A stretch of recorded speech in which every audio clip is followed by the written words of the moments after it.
히브리서 9장 27절 말씀을 제가 천천히 봉독해 올리겠습니다. 한 번 죽는 것은 사람에게 정해진 것이요 그 후에는 심판이 있으리니 이와 같이 그리스도도 많은 사람의 죄를 담당하시려고 단번에 들이신 바 되셨고 구원에 이르게 하기 위하여 죄와 상관없이 자기를 바라는 자들에게 두 번째 나타나시니라. 아멘.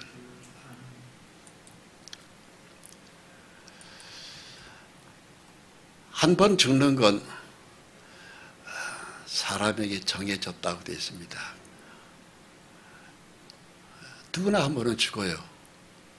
그런데 성경에 기록하기는 뭐라고 되어 있냐면은 죽고 난 다음에 심판이 있다고 하는 것을 성경은 선포하고 있습니다.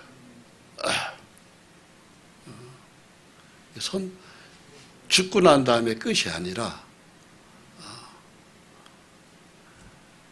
심판이 있는 거예요. 어떻게 살았느냐. 그 심판에 누구나 다 서도록 되어 있습니다. 그런데 죄와 상관없이 자기를 바라는 자들에게 두 번째 나타나시는 거예요. 하나님 앞에 죽고 난 다음에 다 쓰는데 죄와 상관이 없어야 돼요. 죄가 아직 남아있으면 심판을 당하는 것입니다. 죄와 상관이 없어요. 그 죄가 어떻게 상관이 없이 하나님의 심판대 앞에 쓸 수 있느냐, 이게 매우 중요합니다. 죽음은 누구나 한 번은 꼭 당하는 일입니다. 그런데 하나님 앞에 내가 죄가 다 용서된 사람만이 죄와 상관이 없는 겁니다. 죄가 다 용서된 사람이 상관이 없는 거예요. 근데 용서 못 받은 죄가 있으면은 그 다음에는 심판을 당하는 것이 성경의 하나님 말씀의 핵심입니다. 자, 우리 모두가 다 나는 아직 하나님 앞에 죄를 확실하게 용서가 안 됐다는 사람은 오늘 말씀을 잘 들으셔야 됩니다. 그래서 죄가 완전히 해결되고 난 다음에 죽음을 맞이해야 됩니다. 그런데 죄 없는 사람이 어디 있어요? 죄 없는 사람은 아무도 없습니다.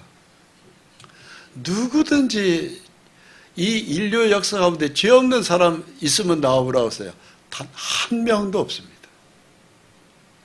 다 죄가 있어요. 죄 없는 사람 있으면 나와보세요. 그랬더니 어떤 한 사람이에요. 나요! 그러면서 나오는 사람이 있어요. 보니까는 옆에 있는 어머니가 예! 그렇게 하면 안 돼! 왜 그러냐니까는 내 아들이 정신병자예요. 그러더라고요. 정신병이 있는 사람들은 몰라도 자기가 죄가 없다고 느끼는 사람은 없을 거예요. 다 있어요.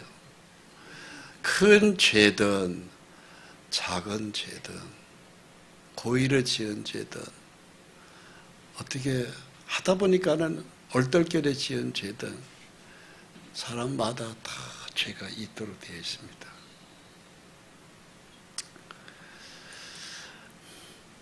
다윗 왕이 오늘날 이제 왕궁에서 있는데 저녁 때 왕궁의 뜰을 이렇게 돌리다가 옆에 집에 보니까 자기가 잘 데리고 있었던 장군이 전투에 나가고 난 다음에 그 부인이 목욕하는 것이 눈에 띈 거예요. 그게 우리아 장군의 부인 바세바입니다. 한 여인이 목욕을 하는데 심히 아름다워 보이는지라. 다윗이 눈에 그 여인이 목욕하는 모습이 눈에 띈 거예요.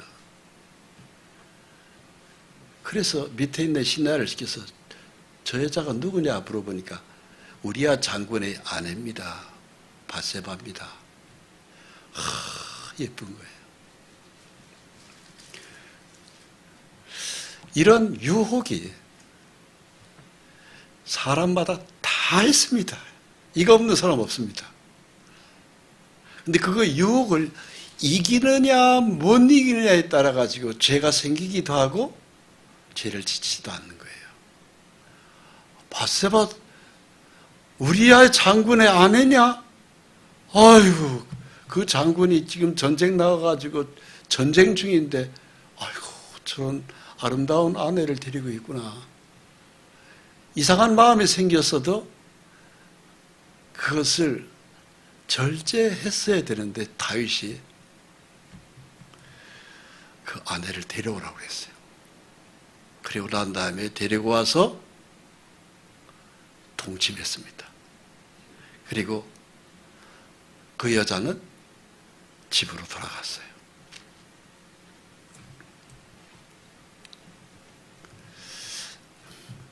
그걸 이길 수 있는 힘, 그게 뭘까요? 믿음이에요. 근데 다윗이 이 믿음이 비어 있었습니다. 사탄 원수 마귀는요, 우리에게 수시로 이런 유혹을 해옵니다. 그것이 여자가 됐든 남자가 됐든 이상한 그림이 됐든 뭐가 됐든 항상 우리들 주변에 틈새를 노려요. 틈새를. 그런데 다윗이 믿음의 틈새가 생긴 거예요. 거기에 마귀가 그 시간에 딱 맞춰서 다윗을 공격한 것입니다. 내 남편이 누구냐? 우리아 장군입니다. 그래. 내 남편이 참 나의 청직한 장군이지.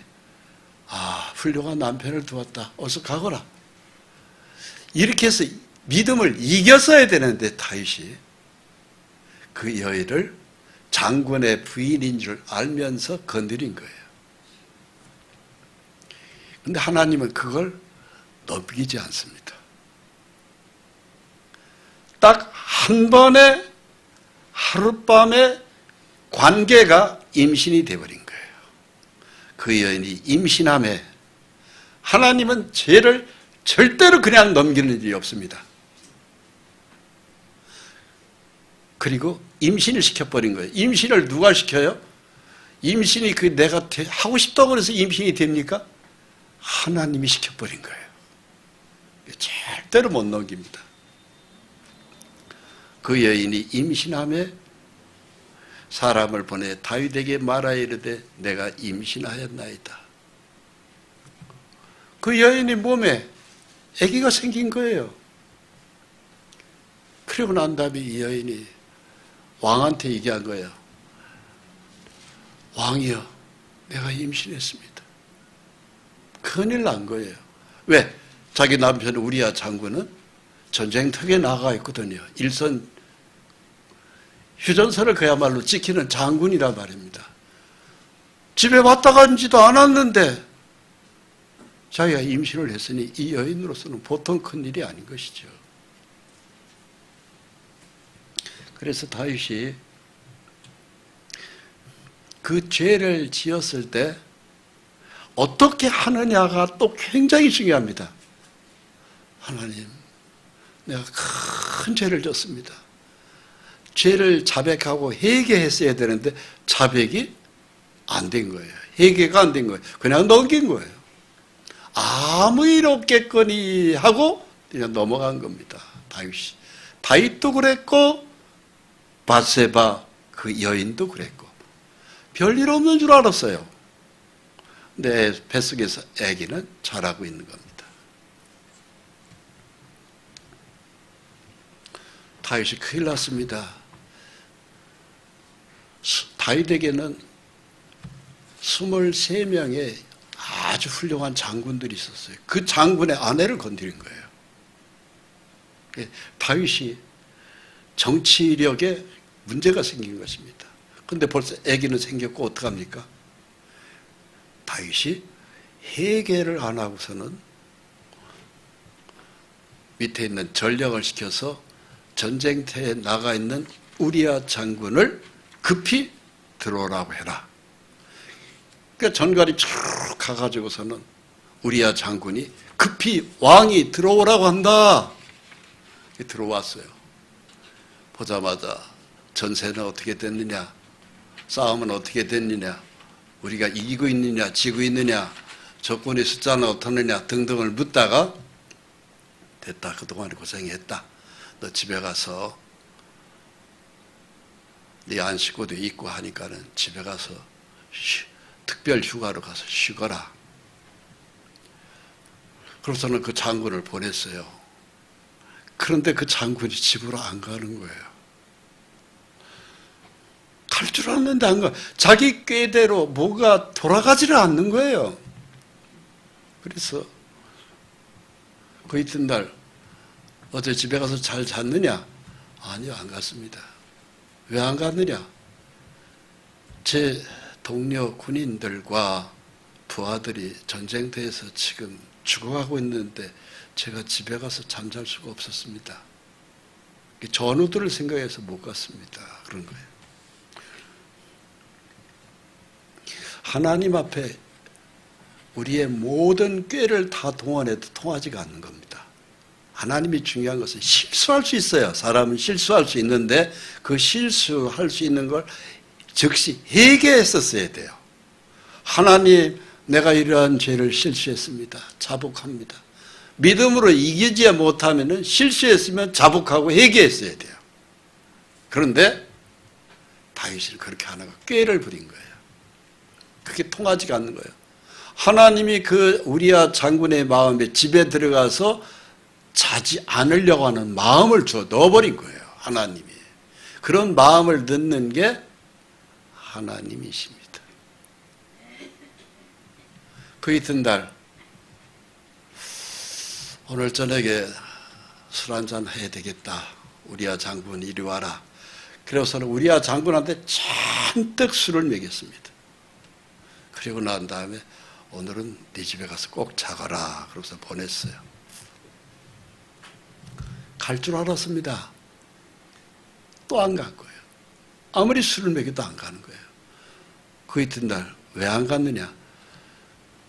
제 전후 동료 군인들이 전쟁터에서 죽어갑니다. 제가 어떻게 저 혼자 집에 가서 제 집사람하고 잠자리를 할 수 있겠습니까? 저는 갈 수 없습니다. 그래서 우리야 장군이 계속 안 가는 걸 보고 그 이튿날은 다윗이 편지를 써요. 그리고 사령관 요압 장군한테 편지를 보냅니다. 요압 장군은 보라, 우리야가 여기를 다녀갔는데 제일 치열한 전투에 이 우리야를 집어넣어라. 그리고 그 전쟁터에서 반드시 죽게 해라. 편지를 씁니다. 요압 장군이 그 편지를 보고 자기가 섬기는 왕 같지가 않은 이상한 편지인 거예요. 그래서 이상하다. 왕이 이럴 사람이 아닌데. 그러고 난 다음에 왕의 명령이니까 제일 치열한 전투에다가 그 장군 밧세바의 남편이 우리야 장군을 집어넣은 거예요. 네가 그 성을 점령해라. 화살이 비오듯이 하면서 우리야 장군이 거기서 죽습니다. 자, 읽어보겠습니다. 사무엘하 11장 14절. 아침이 되면 다윗이 편지를 써서 우리아의 손에 들려 요압에게 보내니 그 편지에 써서 이르기를 너희가 우리아를 맹렬한 싸움에 앞세워 두고 너희는 뒤로 물러가서 그로 맞아 죽게 하라 하였더라. 이 다윗이 편지입니다. 자기 죄를 어떻게든지 감춰보려고 임신시킨 그 장군의 부인의 특별히 휴가까지 줘서 집에도 안 들어가고 할 수 없이 꾀를 낸 것이 저 장군을 죽여야 되겠구나. 편지를 쓴 거예요. 그리고 사령관이 이 편지를 읽고 실제로 그렇게 했어요. 요압이 사령관입니다. 그래서 우리아도 죽으니라. 결국은 그 바세바의 남편 우리아 장군을 다윗을 위해서 목숨을 다 바쳐서 했던 23명의 장군 중에 한 명인데 죽어버렸어요.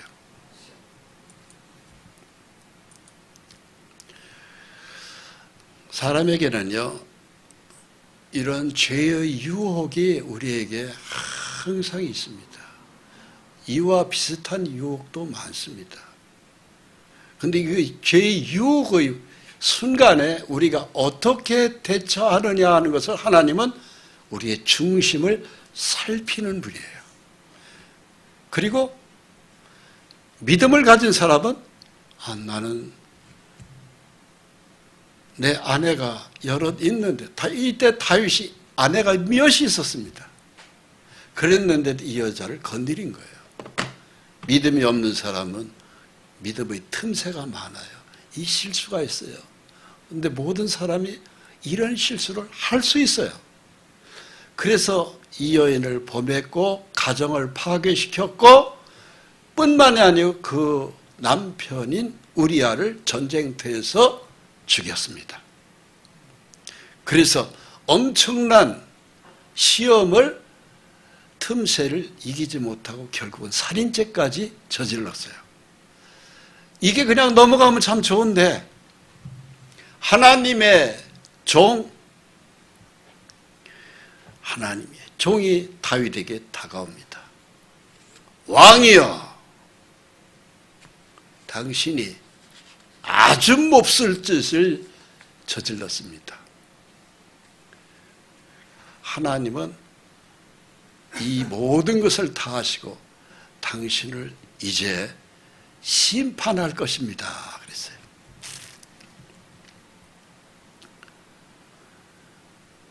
우리아의 아내를 빼앗아 내 아내로 삼았은 즉 칼이 네 집에서 영원히 떠나지 아니하리라.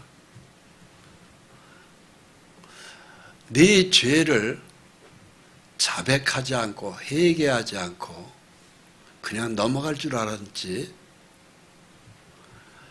너는 밤중에 네 부하의 아내를 데리고 네가 농락한 그 죄 때문에 이제 칼이 네 집에서 영원히 떠나지 아니할 것이다 그랬어요. 즉 다윗이 그 장군을 죽인 죄값 때문에 너는 내 집에 죄값을 치를 것이다. 이대로 되어요. 내가 너와 네 집에 재앙을 일으키고 내가 네 눈앞에서 네 아내를 빼앗아 네 이웃에게 주리니 그 사람들이 네 아내들과 더불어 백주에 동참을 해. 너는 한밤중에 그런 몹쓸 죄를 아무도 모르는 줄 알고 죄를 지었지만 나는 네가 한밤중에 저지르는 죄를 나는 다 지켜보고 있었다. 근데 결국은 그 죄를 은폐하려고 그래서 그 가정을 파괴했고 그 죄로 말미암아 그 남편도 죽였고 나는 다 지켜보고 있었느니라. 그 죄로 말미암아 네 집에 계속 칼에 죽임당하는 역사가 생길 것이고 그리고 네 아내를 너는 한밤중에 일을 저질렀지만 나는 백주 대낮에 네 집을 심판할 것이다. 네 아내를 농락하는 것을 너는 당하게 될 것이다.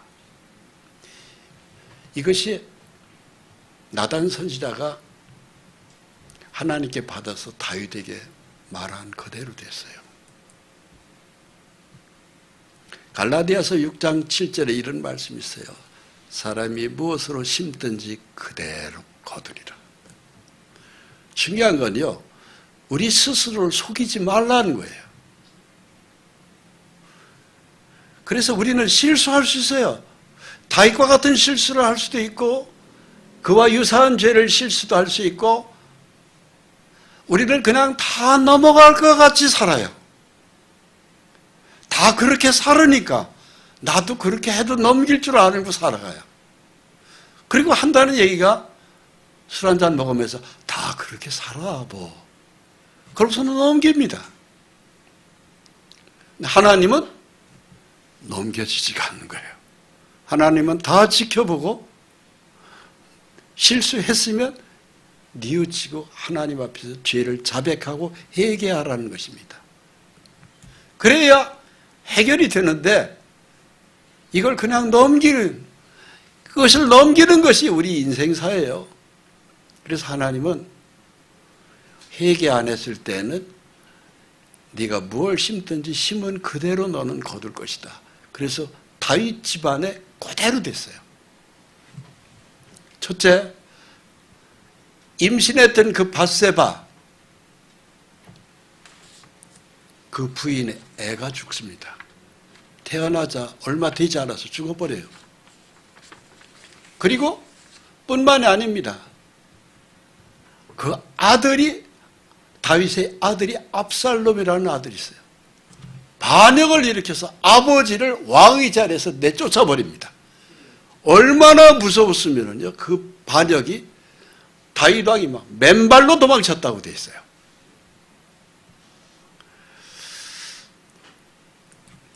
압살롬이 온 이스라엘 무리와 눈앞에서 그 아버지의 후궁들과 더불어 동침하니라. 아들이 다윗 왕의 계모를 백주 대낮에 건드립니다. 이거 전부 다 다윗의 실수 때문이거든요. 아들 압살롬이 결국은 요압 장군에 의해 가지고 뒤쫓으니까 도망가다가 압살롬이 상나무에 머리가 걸렸습니다. 요압 장군, 다윗의 사령관이거든요. 계모를 건드린 그 압살롬을, 살아있는 압살롬의 심장을 치렀어요. 삼지창을 가지고 다윗의 심장을, 아들 압살롬의 심장을 찔러서 죽였습니다. 그리고 요압 장군의 10명의 부하 장군들이 압살롬을 에워싸고 쳐 죽였다고 되어 있어요. 그 집에 계속 피비린내 나는 집안에 이런 일들이 생겼습니다.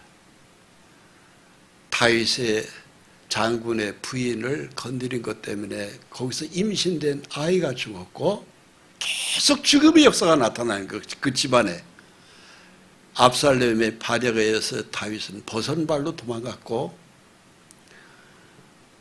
아버지를 반역했던 압살롬이 요압 사령관한테 쫓기다가 결국은 상수리 나무에 머리가 걸리면서 요압 장군이 삼지창으로 압살롬의 심장을 찔러 죽였어요.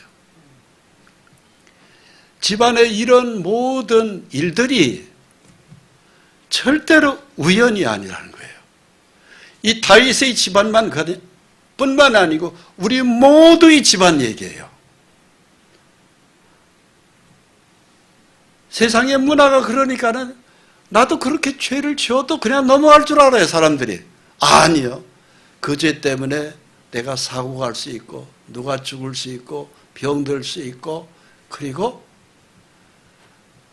가난해질 수 있고, 눈물을 뿌리는 사연들이 계속 생기는 겁니다. 그것 때문에 다윗은 뒤늦게 아는 거예요. 회개하지 않고 다윗을 그냥 넘길 줄 알았거든요. 하나님, 잘못했습니다. 무릎을 꿇고 간절히 뒤늦게서 회개할 때, 이 다윗의 장면을 이렇게 성경은 기록하고 있어요. 시편 38편 2절로 8절입니다. 주의 화살이 나를 찌르고 주의 손이 나를 심히 누르시나이다. 주의 진노로 말미암아 내 살이 성한 곳이 없사옵고 나의 죄로 말미암아 내 뼈에 평안함이 없나이다. 온몸이 하나님이 내린 그 벌로 안 아픈 곳이 아무것도 없는 거예요. 내 죄악이 내 머리에 넘쳐서 무거운 짐 같으니 내가 감당할 수 없나이다. 내 상처가 썩어 악취가 나오니 내가 우매한 까닭이로소이다. 여러분, 신앙의 영성이 민감한 사람은 이런 죄를 이겨내요. 근데 영성이 둔한 사람은 우매해서 이걸 그냥 다 범죄에 참여되고 그걸로 말미암아 그 벌을 다 받는 거예요. 이것이 이 세상의 이치예요. 내가 아프고 심히 구부러졌으며 종일토록 슬픔 중에 다니나이다. 밥을 먹어도 먹은 것 같지 않고 온몸은 다 아파하고 여러 가지의 기가 막힌 환난과 곤고의 고통을 다 당하는, 내 살에 성한 곳이 없나이다. 다윗이 그냥 모든 것이 막 다 안 풀리는 거예요. 내가 심히 피곤하고 상하여 마음이 불안하여 신음하나이다.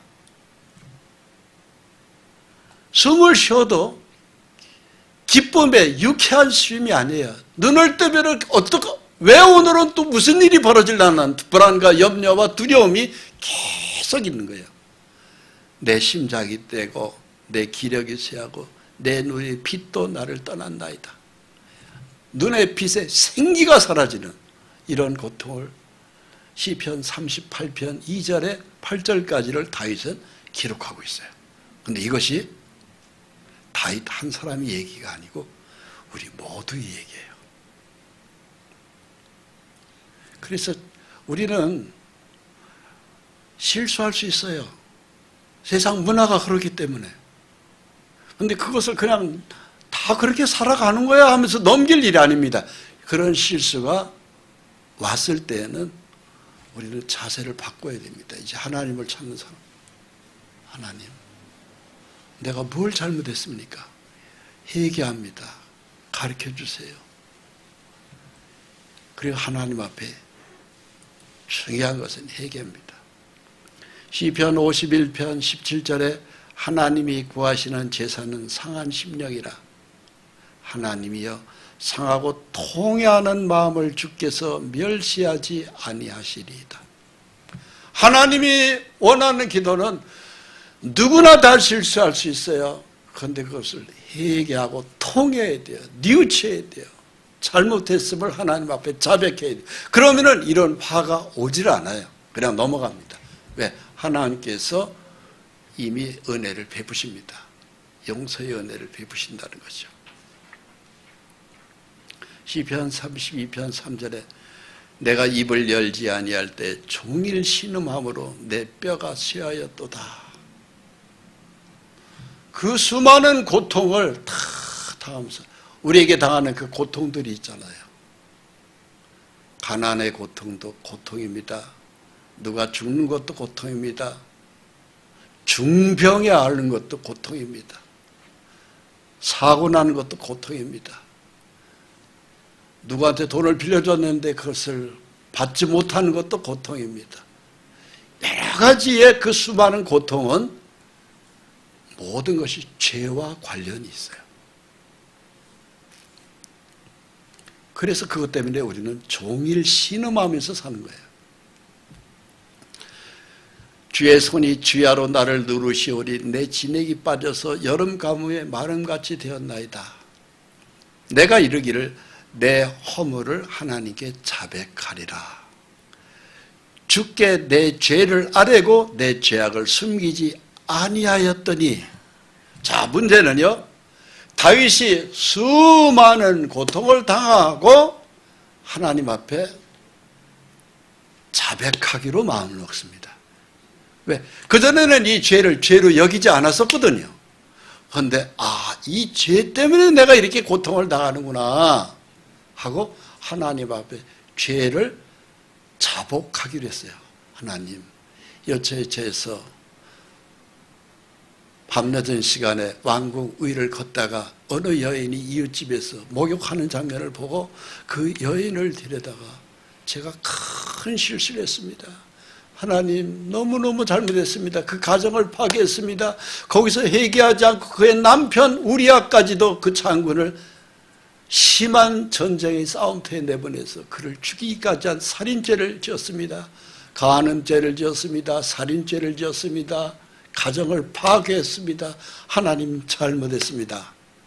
그때서야 다윗이 자복한 거예요.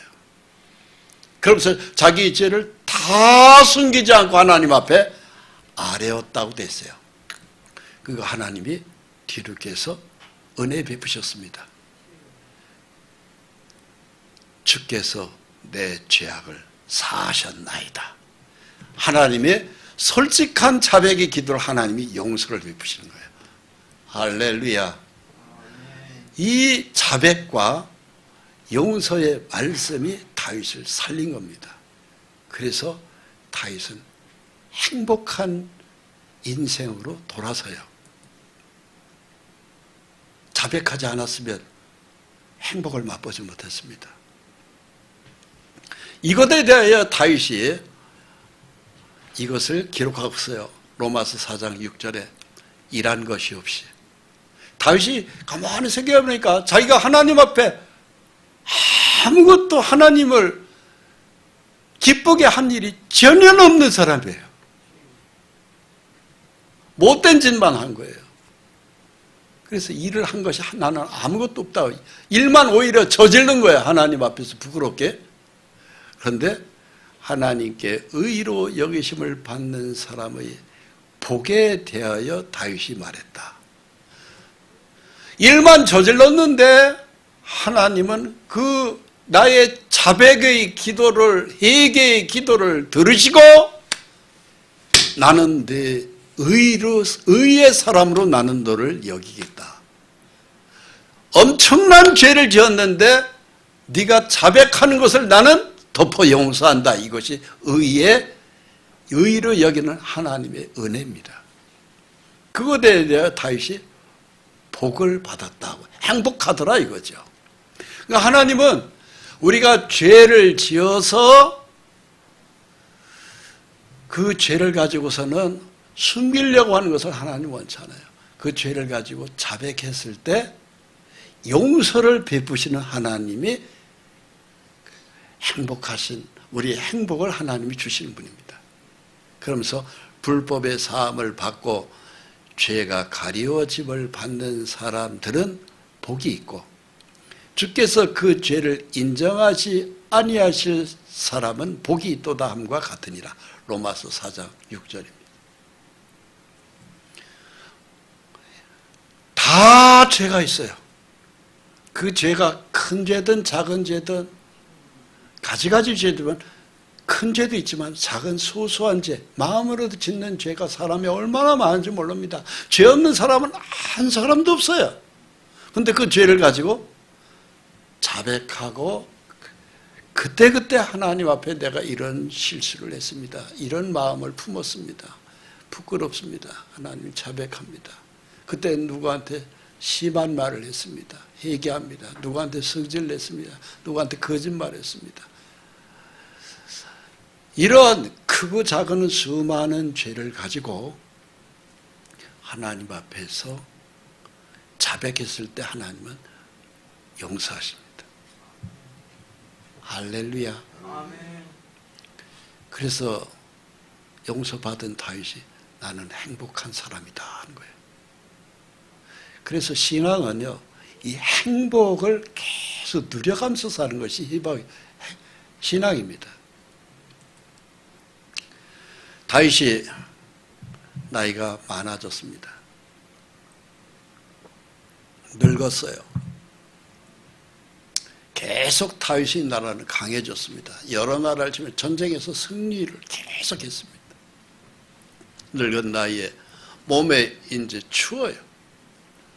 온기가 없습니다. 체온이. 이불을 덮어도 따뜻하지가 않는 겁니다. 그러니까는 밑에 있는 신하들이 왕이여, 왕의 몸이 잠자리에서 너무 추우시죠. 그러하지 젊은 열이 펄펄 나는 젊은 고운 색시를 한 사람 넣어주겠습니다. 왕이여, 편안한 잠으로 깊은 잠을 주무셔야 됩니다. 왕은 건강하셔야 됩니다. 그랬어요. 그러고서는 전국에서 가장 예쁘다고 하는 수넴 여자 아비삭을 불러서 네가 왕의 잠자리 옆에서 네 체온으로 왕의 몸을 데펴드리라 그랬어요.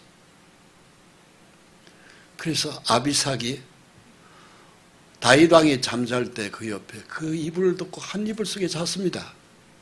그런데 다윗이 숨이 끊어지는 날까지 그 젊은 색시를 건드리지 않았습니다. 믿음으로 이긴 거예요. 늙은 나이에도 젊은, 그야말로 생생한 아가씨, 예쁜 아가씨를 옆에다, 그것도 신하들이 넣어줬는데 건드리고 싶지 않았겠어요? 이긴 거예요.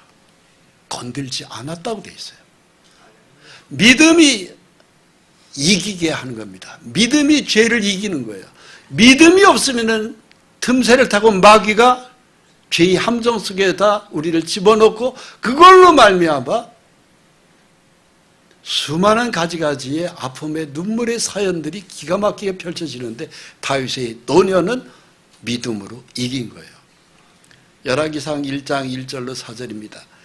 다윗 왕이 나이가 많아 늙으니 이불을 덮어도 따뜻하지 아니한지라 그의 시종들이 왕께 아뢰되 우리 주 왕을 위하여 젊은 처녀 하나를 구하여 그로 왕을 받들어 모시게 하고 왕의 품에 누워 우리 주 왕으로 따뜻하시게 하리라 하고 이스라엘 사방 영토 중에 아리따운 처녀를 구하던 중 수넴 여자 아비삭을 얻어 왕께 데려왔으니 이 처녀는 심히 아름다워 그가 왕을 받들어 시중 들었으나 왕이 잠자리는 같이 하지 아니하였더라.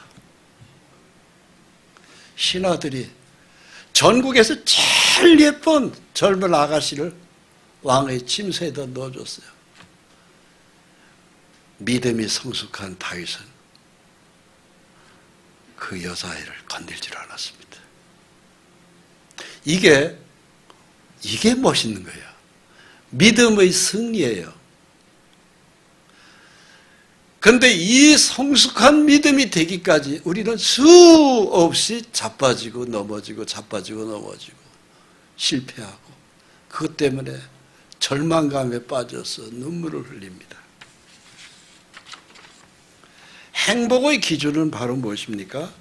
어떤 사람은 부의 상징인 돈, 어떤 사람은 높은 학문, 어떤 사람은 지위, 어떤 사람은 술과 향락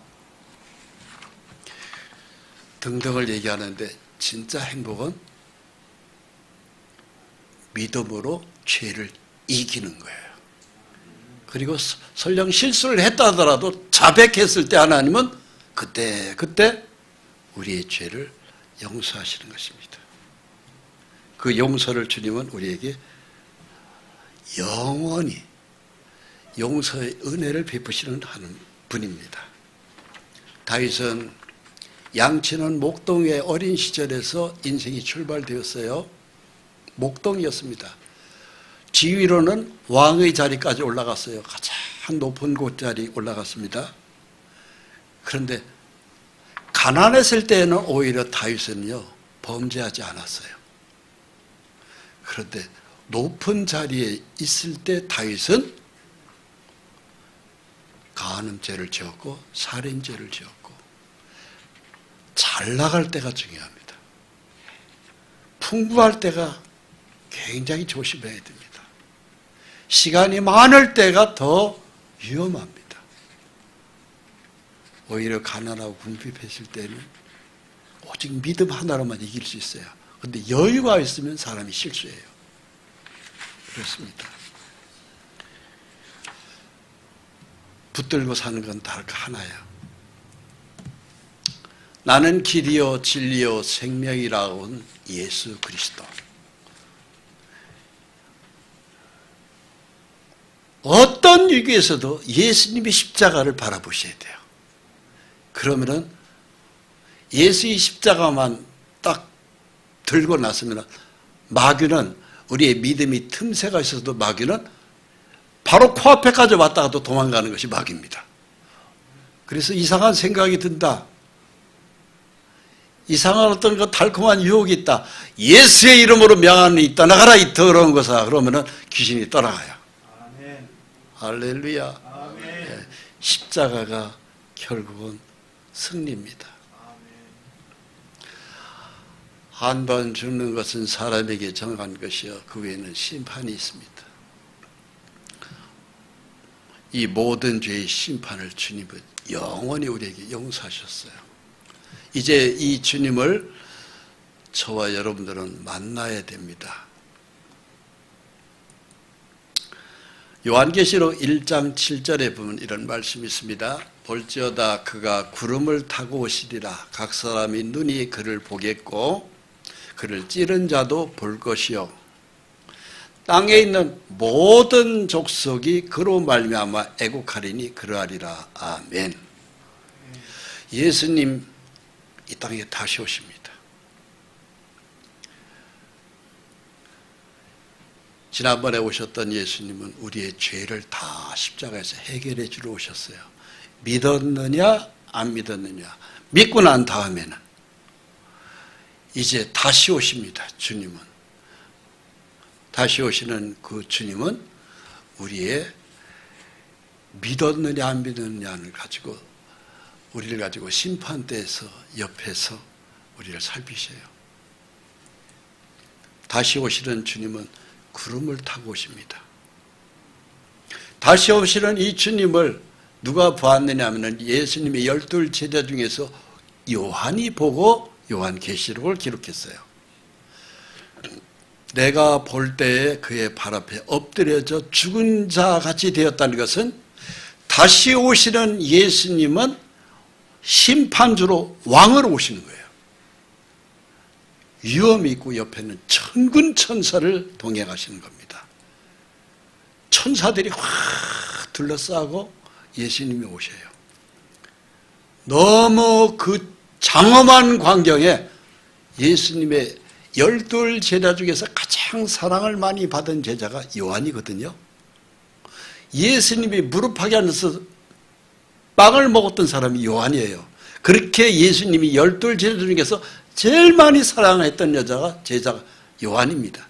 그랬던 그 제자가 다시 오시는 예수님을 환상으로 보고 난 다음에 그 발 앞에서 엎드려 죽은 자같이 됐다는 것은 꼬꾸라져 버린 겁니다. 그 위험에, 그 천군 천사를 동원한 그 어마어마한 광경에 요한이 꼬꾸라진 거예요. 정신을 잃어버린 것이죠. 그런데 요한에게 주님이 이렇게 말씀하셔요. 두려워하지 말라. 나는 처음이요 마지막이니 곧 살아있는 자다. 내가 전에 죽었었노라. 내가 전에 죽었었노라는 것은 너희 죄 때문에 내가 십자가에서 죽었었다 얘기하시는 거예요. 죽었었던 예수님이 부활하셔서 다시 우리 눈앞에 살아서 오시는 겁니다. 지금도 살아계신 부활의 성령님이 이날도 말씀으로 하시고, 이제 잠시 후에는 주님이 오시면은요 심판주로 오십니다. 왕으로 오시는 거예요. 그 왕은 바로 뭐예요? 죄를 심판하는 권세를 갖는 거예요. 그러면서 뭐라고 말씀하셔요? 이제 세세토록 살아있어 사망과 음부의 열쇠를 가졌으니 그러므로 내가 본 것과 지금 있는 일과 장차 일을 기록해라. 그러면서 하나님 우리에게 이제 심판주로 다시 오실 것을 말씀하셔요. 오시는 그 주님이 우리가 믿었냐 믿지 않았냐 그런 거예요. 여러분 믿으셨습니까? 네. 이 예수가 믿은 사람은 용서가 끝났기 때문에 죄와 상관없이 그 앞에 서는 거예요. 우리의 많은 죄가 있지만 상관이 없어요. 용서가 끝났습니다.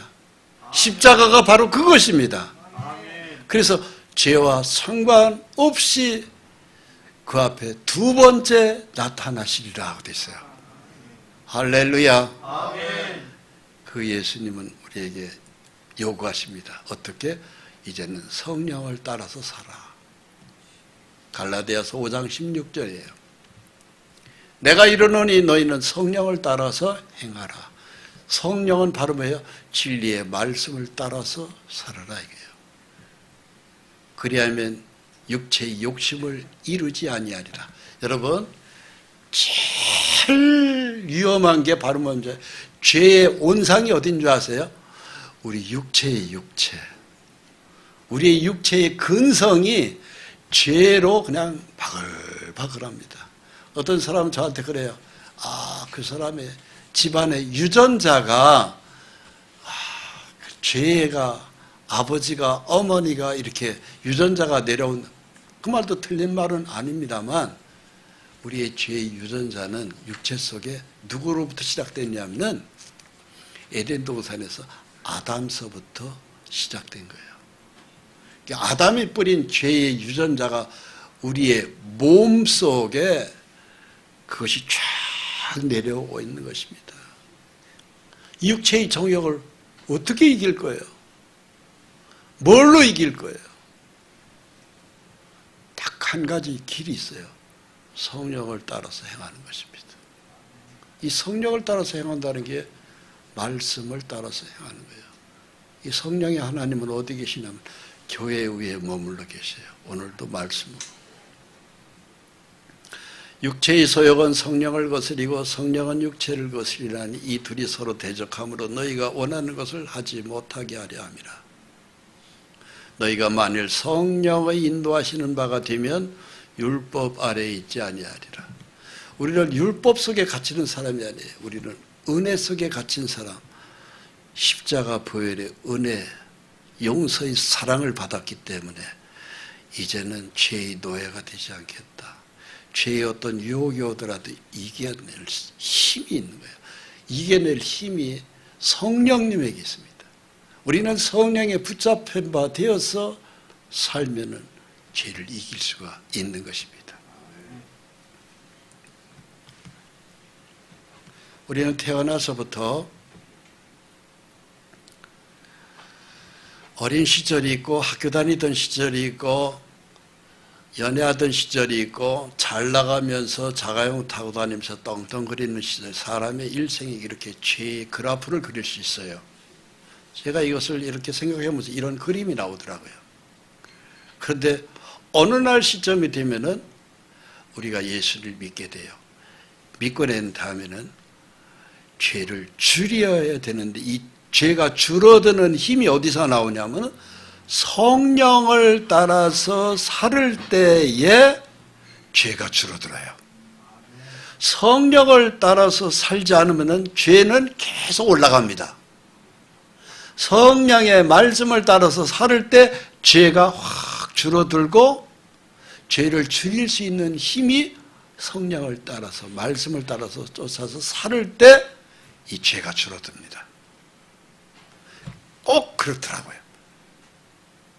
그래서 그러면 예수를 믿고 난 다음에 짓는 이 죄는 어떻게 되는 거냐? 중요한 것은 회개입니다. 죄를 지을 때마다 하나님 앞에 자복하는 거예요. 회개하는 거예요. 하나님, 제가 이렇게 또 쓸데없는 생각을 했습니다. 내가 또 누구한테 화를 냈습니다. 욕을 했습니다. 미워했습니다. 욕심을 품었습니다. 거짓말했습니다. 얼마나 우리는 많은 죄들이 있어요. 그걸, 이 죄는 자백하는 회개가 꼭 필요합니다. 이걸 안 하면은요, 다윗왕 같이 되는 거예요. 다윗과 같이. 그러나 주님은 이 죄 때문에 우리를 심판할까요? 안 할까요? 안 합니다. 주 예수님이 십자가에서 피 흘려 죽은 것은 우리의 모든 죄의 심판, 죽고 난 다음에 하나님 앞에 죄 없이 서게 하려고 십자가에서 주님이 피 흘려 죽은 거예요. 그러니까 과거의 죄도 심판이 끝났고 내일의 죄도 심판은 끝났어요. 할렐루야. 네. 그래서 요한복음 5장 24절에 예수님이 직접 말씀하셨죠. 내가 진실로 너에게 이르노니 내 말을 듣고 나 보내신 이를 믿는 자는 영생을 얻었고 심판에 이르지 아니한다 써 있어요. 요한복음 5장 24절에 분명히 말씀하셨어요. 예수님이 나를 믿는 자는 네 죄를 심판하지 않는다. 죽고 난 다음에 심판당하는 일이 없습니다. 예수를 믿는 건 죄의 심판에서 이미 끝난 거예요. 이 은혜를 받은 우리가 이 예수님을 바라보고 말씀을 통해서 이제 살아가는 거예요. 이 녹색 선을 따라서 믿음의 신앙의 새로운 그래프를 그려나가는 거예요. 이것이 신앙생활입니다. 이것이 행복의 길이에요. 죄는 이렇게 살 때 죄는 확 줄어듭니다. 할렐루야. 그래서 오늘 이 땅을 떠날 때 우리는 죄에서 완전히 해방받은 사람으로 이 천국을 들어가는 길이 열려버린 것입니다. 죄와 상관없이 자기를 바라는 자들에게 두 번째 나타나시리라는 것은 이제 우리의 죄의 심판은 끝났기 때문에 그냥 홀가분하게 여기에 들어가는 것입니다. 할렐루야. 그러나 죄와 상관 있는 사람들은 바로 뭐예요? 내 죄를 내가 심판받으러 지옥 가는 것입니다. 자, 천국을 가십니까? 지옥을 갑니까? 천국에 가는 길을 예수님이 십자가 피로 열어주셨습니다. 이걸 믿는 사람 손 들어보세요. 믿는 사람. 할렐루야. 예. 그래서 예수를 믿는 사람은 죄와 상관없이 하늘나라에 들어가는 복을 주께서 열어주셨습니다.